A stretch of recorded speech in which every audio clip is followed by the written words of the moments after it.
दोस्तों, पत्नी के उत्पीड़न से पीड़ित होकर बेंगलुरु के इंजीनियर अतुल सुभाष ने सुसाइड कर लिया। जब ये केस मैंने सुना तो पहला थॉट मेरे दिमाग में यही आया कि सुसाइड करने से शारीरिक कष्ट से तो छुटकारा मिल जाएगा, पर उस मानसिक कष्ट का क्या जो कि वो अपने साथ लेकर के चले गए। उनकी आत्मा का क्या होगा। सुसाइड जैसा कदम उठा लेने के बाद वो जो प्रेत योनि उनको मिलेगी उसमें उन्हें कितना कष्ट होगा। उनकी उम्र मात्र 34 वर्ष थी, तो बाकी की उनकी जो उम्र बची रह गई है वो उनको उसी प्रेत योनि में काटना पड़ेगा। और प्रेत योनि में जो भूख प्यास और बाकी सब इच्छाएं हैं वो सब वैसी ही रहती हैं, इंसानों जैसी ही रहती हैं।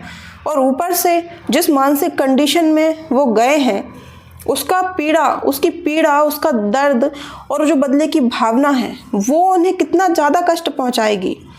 अच्छा, प्रेतों को खुद एक इंसान के शरीर की ज़रूरत पड़ती है अपनी अधूरी इच्छाओं को पूरा करने के लिए, अपनी आत्मा की शांति के लिए। उन्हें एक शरीर रूपी माध्यम चाहिए होता है, और सुसाइड करने वाले क्या करते हैं, उसी शरीर का त्याग कर देते हैं। दोस्तों, अतुल सुभाष अपने 20 पेज के सुसाइड नोट में काफ़ी कुछ लिख करके गए हैं और उन्हें न्याय भी मिलना चाहिए। पर मेरा मानना है कि जो व्यक्ति आत्मबल संपन्न होता है वो कैसी भी बुरी से बुरी परिस्थिति, कैसी भी बुरी से बुरी समस्या आ जाए वो उससे निकलने का हल ढूंढ ही लेता है, और खुद तो अपनी समस्याओं से निकलता ही है, अपने जैसे और भी लोगों को उस समस्या से निकाल सकता है। अब दोस्तों, कुछ लोग कहेंगे कि बोल देना आसान होता है पर करना कठिन होता है। पर जो आध्यात्मिक व्यक्ति होता है, जिसका भगवान के साथ कनेक्शन होता है, उनके जीवन में भी अच्छे बुरे लोग आते हैं, अच्छी बुरी परिस्थितियां उनके जीवन में भी आती हैं।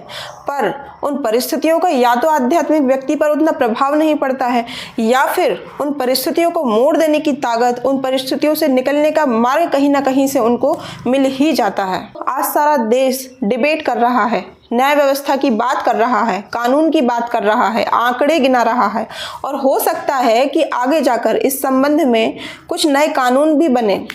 पर यह केस कुछ समय तक तो लोगों को याद रहेगा, और उसके बाद यदि फ्यूचर में कोई ऐसा केस वापस हुआ तो फिर वही बातें होंगी, फिर गड़े मुर्दे उखड़ेंगे। दोस्तों, कुछ चीज़ें होती हैं जो देखने में बहुत ही छोटी लगती हैं, पर देखते देखते वो बहुत बड़ी बन जाती हैं।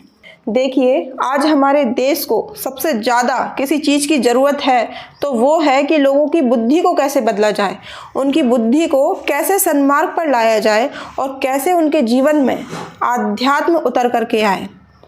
तभी वो अपने जीवन में सफल हो सकते हैं और किसी भी परिस्थिति से लड़ने की सामर्थ्य उनके अंदर आ सकती है।